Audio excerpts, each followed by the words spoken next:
আসসালামু আলাইকুম। বাজারে গেলাম আজকে, যাইয়া বিভিন্ন দোকান ঘুরে ঘুরে কী কী জিনিস আছে আগে দেখলাম।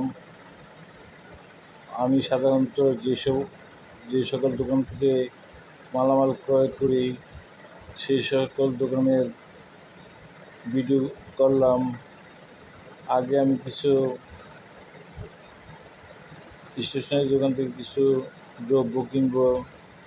সোহাগ এন্টারপ্রাইজ থেকে। সোহাগ এন্টারপ্রাইজের মামা আমার খুব পরিচিত।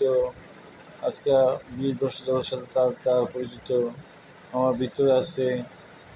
ওই যে মামা, ওই যে মাথাটা দেখা যায় মামার বাড়ি নোয়াখালী।